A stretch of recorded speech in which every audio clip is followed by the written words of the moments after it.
अस्सलाम वालेकुम friends, welcome back to our channel ABC academy online learning.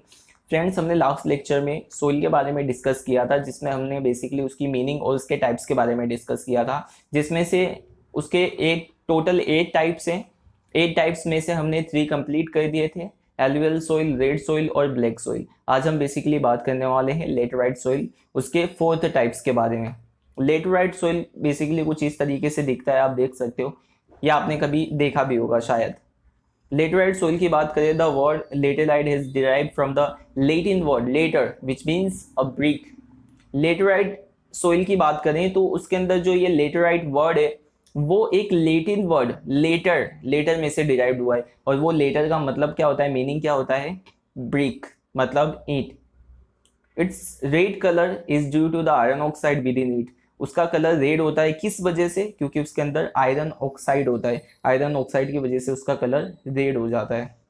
When it wet it is soft like a butter but become hard when dry up. ये जब wait मतलब गीला होता है तब ये बहुत ज़्यादा सॉफ्ट हो जाता है। जब ये गीला होता है तो बहुत ज़्यादा सॉफ्ट हो जाता है, लेकिन जब ये ड्राई होता है मतलब जब सूख जाता है तो उस टाइम पे ये बहुत ही ज़्यादा हार्ड हो जाता है। It has a more content of iron, potash और एल्यूमिनियम। इसके अंदर बहुत ही ज़्यादा मात्रा में आयरन होता है, पोटास और एल्यूमिनियम। ये तीन जो बेसिकली एलिमेंट्स है वो बहुत ही ज़्यादा उसके अंदर होता है। क्रॉप्स की बात करें तो crops like cotton, paddy, sugar cane, ragi, tea, coffee, castor, ये सारी चीज़ें, ये सारे क्रॉप्स इसके अंदर बहुत ही ज़्यादा ग्रो करती है। मतलब ये सारी चीज़ें, ये सारे क्रॉप्स उसके अंदर हम इजीली उगा सकते हैं। Laterite soil is a locally also known as पड़खाऊ सोइल। लेटराइट सोइल को दूसरे हम पड़खाऊ सोइल के भी नाम से जानते हैं, ये उसका सेकेंड नेम है। फिर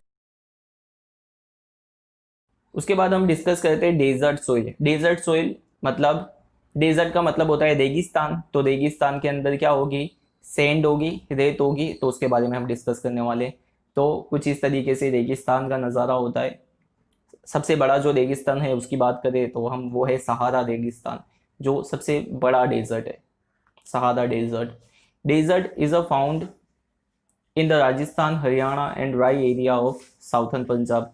डेजर्ट सोइल की बात करें तो डेजर्ट सोइल वो राजस्थान, हरियाणा और ऐसे जो एरिया हैं जो ड्राई होते हैं, मतलब सूखे हुए होते हैं, जहाँ पे ज़्यादा बारिश या तो फिर पानी नहीं होता, जैसे कि साउथर्न पंजाब, तो वहाँ पे डेजर्ट सोइल पाया जाता है। Such soil is a found in the area having dry and semi dry climate. ये जो सोइल होता है डेजर्ट सोइल, ये ज़्यादातर ड्राई एरिया और सेमी ड्राई एरिया में मिलता है ज़्यादातर। क्यों? क्योंकि वहाँ पे ज़्यादा पानी नहीं होता, जिसकी वजह से क्या हो जाता है, क्या बन जाता है, वो पूरा रेगिस्तान बन जाता है। It is a Sandy and it is less fertile. ये कैसा होता है, सैंडी मतलब रेती वाला होता है, इसके अंदर रेती ज़्यादा होती है, सैंड ज़्यादा होती है, और लेस फर्टाइल होता है, मतलब इसके अंदर हम कुछ भी ज़्यादा क्रॉप्स वगैरह ग्रो नहीं कर सकते। इसके अंदर क्रॉप्स, ट्रीज वगैरह ये सब ग्रो नहीं होते, इसीलिए ये क्या होता है, लेस फर्टाइल होता है।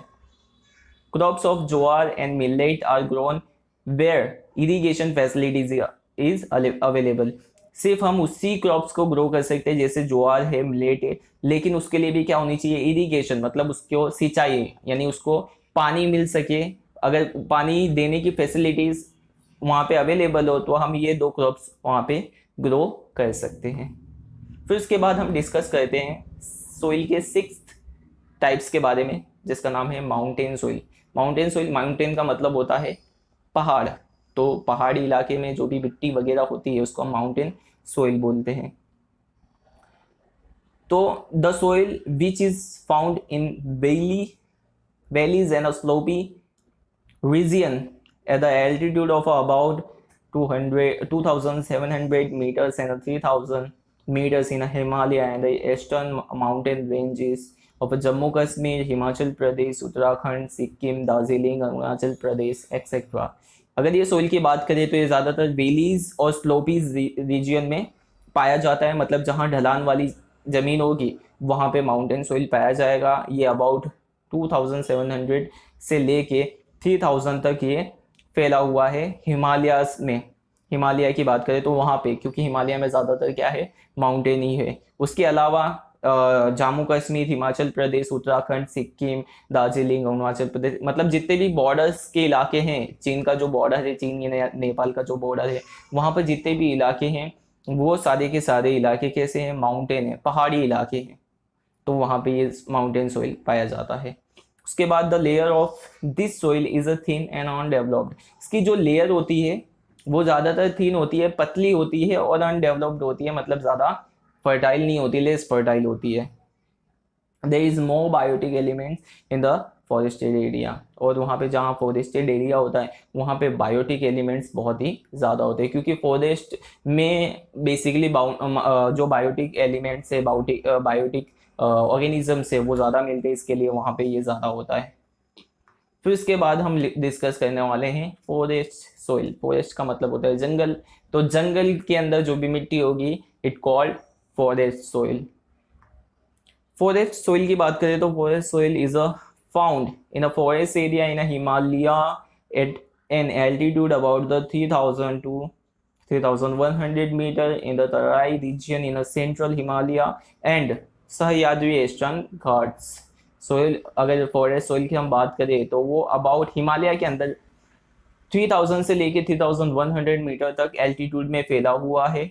ज़्यादातर ये तराई रीजन इन सेंट्रल हिमालय, मतलब हिमालय का जो सेंटर है, बीच का भाग है, वहाँ पे सह्याद्री ईस्टर्न घाट्स, जो ईस्टर्न घाट्स है वहाँ पे ये ज़्यादा पाया जाता है। The land has covered by the said leaves of the trees in the forest. अगर इसकी ज़मीन की बात करें तो फॉरेस्ट है, तो फॉरेस्ट में क्या होंगे, ट्रीज वगैरह होंगे, प्लांट्स होंगे, तो उनकी जो लीव्स होती है, पत्तियां, वो गिर जाती है, तो इसकी वजह से वो पूरा उस यहाँ पे देख पा रहे हैं आप पिक्चर में कि पत्तियों से पूरा भरा हुआ होता है ये। This soil is a found in a very limited area. बहुत ही लिमिटेड एरिया में ये पाया जाता है, क्योंकि फॉरेस्ट बहुत ही ज़्यादा लिमिटेड है, क्योंकि धीरे धीरे जितने भी फॉरेस्ट थे पहले, अब वो कटते जा रहे हैं, उनकी ट्रीज को काट दिया जा रहा है, जिसकी वजह से वो ख़त्म हो जाते हैं। बहुत सारी प्रॉब्लम्स की वजह से, बहुत सारी रीजंस की वजह से उनको काट दिया जाता है, तो इस तरीके से बहुत ही लिमिटेड बचे, इसके लिए इसका जो एरिया होता है वो भी लिमिटेड होता है। क्रॉप्स की बात करें तो crop like paddy, wheat, maize, barley etcetera are grown beside tea coffee species, यानी वीट, कॉफ़ी, ये सारी चीज़ें जो हैं वो वहाँ पे ग्रो की जा सकती हैं। उसके बाद हम लास्ट टाइप है, 8 टाइप्स, वो है पीट सोइल। पीट सोइल बेसिकली कुछ इस तरीके से दिखता है। पीट सोइल, पीट सोइल की बात करें, peat soil is a form due to the presence of a biotic element in a humid region. Peat soil की बात करें तो पीट सोइल कैसे फॉर्म्ड होता है, ह्यूमिड रीजियन, मतलब जहाँ पे ह्यूमिड होगा, मतलब नमी होगी, थोड़ी सी पानी वाली जगह होगी, वहाँ पे बायोटिक एलिमेंट्स की प्रेजेंट में ये फॉर्म्ड होता है। आगे इसके बारे में बात करें तो during the rainy season this soil is a submerge with in the water. अगर बारिश जब होती है तो बारिश में क्या हो जाता है, पानी में मिल जाता है, जैसे कि आप यहाँ पे देख पा रहे हैं, पानी है, पानी में पूरा वो मिला हुआ है। when the water recedes, the land is exposed and become a suitable for paddy cultivation। जब ये वाटर कम हो जाता है, पानी कम हो जाता है, तो वहाँ पे जो ज़मीन बचती है, जो लैंड बचती है, वो पेडी के लिए बहुत ही ज़्यादा सूटेबल होती है, मतलब वहाँ पे पेडी हम ज़्यादा ग्रो कर पाएंगे। This soil is a found in a very limited area. अगर उसकी बात करें तो Odisha, west Bengal, coastal area of Tamil Nadu, central area of north Bihar etcetera, ज़्यादातर ये यहीं पे पाया जाता है और बहुत ही लिमिटेड एरिया में पाया जाता है। तो ये थे हमारे टाइप्स ऑफ सोइल, जिसके अंदर हमने 8 टाइप्स ऑफ सोइल के बारे में डिस्कस किया। इसके बारे में कुछ इंपॉर्टेंट पॉइंट थे, आपको वही याद रखने हैं, वो मैंने जो इंपॉर्टेंट पॉइंट थे वो यहाँ पे आपको बता दिया है।